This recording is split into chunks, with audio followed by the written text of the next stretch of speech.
Out over the line. And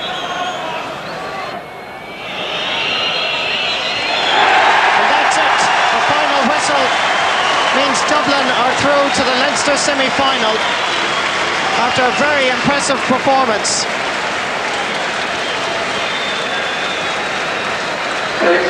Charlie Redmond played magnificently, scoring 1 goal and 4 points in this replay.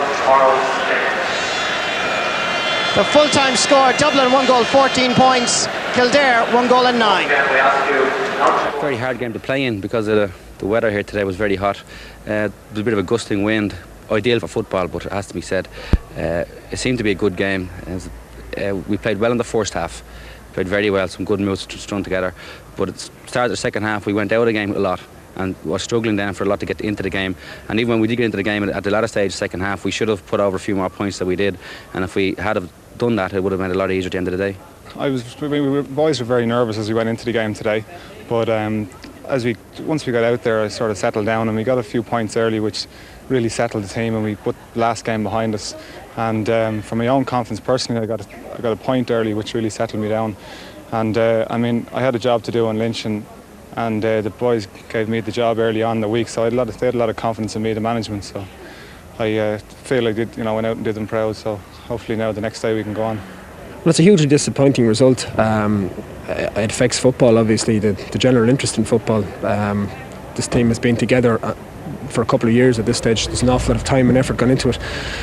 And I suppose fellas will have to sit down and reflect and see how much more they can do.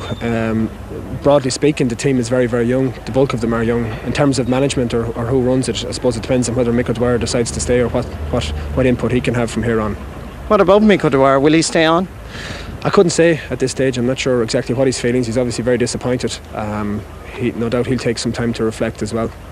So Dublin qualify for a Leinster Championship semi-final match against Louth here in Croke Park tomorrow week, and that promises indeed to be a thriller. Well, much to talk about after today's replay. Joining me is our regular Sunday game analyst, Colm O'Rourke. Well, Colm, your thoughts about today's match? Well, I think Dublin put the fear of God into every other county that's left in the Leinster Championship. That's the first thing anyway, because they played with far more flair and skill and class than I have seen them for many years. Those 5 magnificent Dublin points, and they can only be described as magnificent, were certainly a big boost to Dublin in that first half. Yes, and it was a complete transformation from the sort of thing that they went on with the last day, where they had difficulty getting any sort of points from play.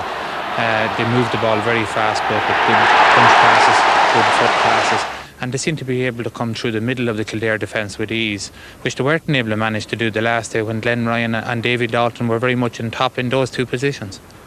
How big an influence did you feel that Brian Steins made today? Well, Brian Steins is probably the only real new player that Dublin have had, and I think he made an enormous impact the last day, and he started off today where he left off the last day. I think he's a real find for Dublin. He did an enormous amount of work, got up into the attack especially early on, caused a lot of problems for Martin Lynch, and he seemed to be going as strong at the end as he was at the beginning. What about the Dublin changes before the match? There was a lot of talk about Vinnie Murphy and Tommy Carr being dropped. The changes seemed to work. Certainly did.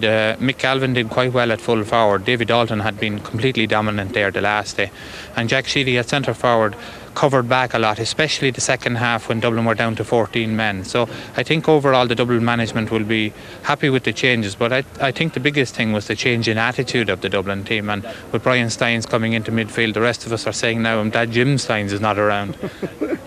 Well, we know where Dublin are going. They're going into the semi-final. What about Kildare? What about the future for them?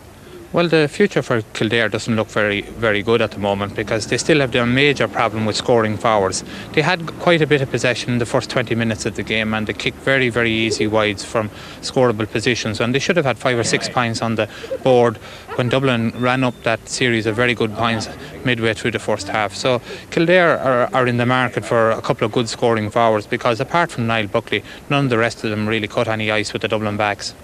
Despite that, they only had 8 wides in comparison to Dublin's 14. Yes, Dublin were dominant team more or less from start to finish, apart from that brief period in the second half when Kildare got the goal from the penalty and Niall Buckley managed to get another few scores. But apart from that, Dublin were quite on top from early on in the game, and they probably could have won this match by another 5 or 6 points. Will they win the Leinster Championship? I hope not. We'll just have to wait and see. And of course, Colm O'Rourke will be in action here in Croke Park tomorrow afternoon when Wexford take on Meath in the Leinster Championship. That match starts at 3:30.